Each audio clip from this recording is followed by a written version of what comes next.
Problematika e qenëve ndatsak në Vlorë nuk është vetëm e kufizuar në zonën e Lungomares, por është përhapur ndjeshëm edhe në lagje të tjera të qytetit, duke u kthyer në një shqetësim serioz për komunitetin.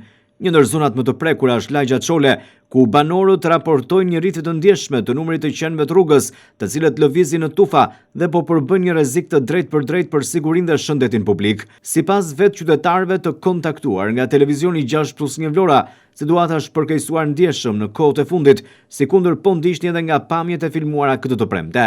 Qytetarët shprehen se qenët e ndatsak jo vetëm janë shtuar në numër, por janë bërë edhe më agresiv, sidomos kur lëvizin në grupe. Banorët theksojnë se shpesh ndihen të pasigurt për të dalë në rrugë, veçanërisht gjatë orëve të mbrëmjes apo herët në mëngjes, kur prania e qenëve është edhe më e dukshme. Por edhe gjatë paradites që ka filmuar televizioni 6+1 Vlora, situata ishte kjo që po ndiqni në ekran. Një tjetër shqetësim i ngritur lidhet me rrezikun e shëndetit publik. Qenët e rrugës konsiderohen nga banorët si burim potencial infeksionesh, duke qenë se nuk janë të vaksinuar dhe jetojnë në kushte të pakontrolluara higjienike. Frika nga sëmundjet e transmetueshme, si dhe mungesa e një kontrolli veterinar, e bën situatën edhe më alarmante për familjet që jetojnë në këto zona, sidomos për fëmijët. Përveç aspektit shëndetësor, qytetarët ngrenë edhe shqetësimin për sulmet e mundshme. Raste të tilla nuk mungojnë.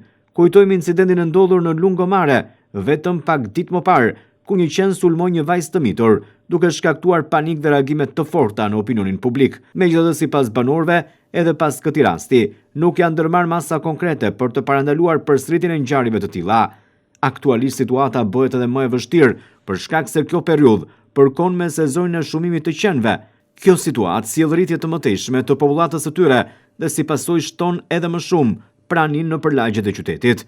Në lagjen Çole, banorët raportojnë se tashmë qenët janë vendosur në brendësi të zonave të banuara, duke bërë bashkëjetesën gjithnjë më problematike.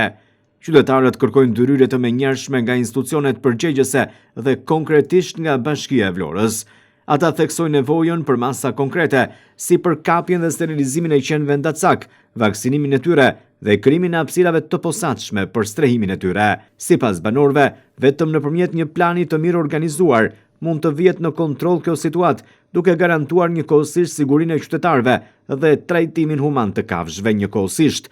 Në mungesë të reagimit institucional, banorët shprehen të shqetësuar se situata mund të dalë jashtë kontrollit, duke qenë se jemi edhe në prag të sezonit turistik. Ata kërkojnë që zëri i tyre të dëgjohet dhe problematika të merret në vëmendjen e duhur, përpara se të vijojnë të shënohen të tjera raste të rënda.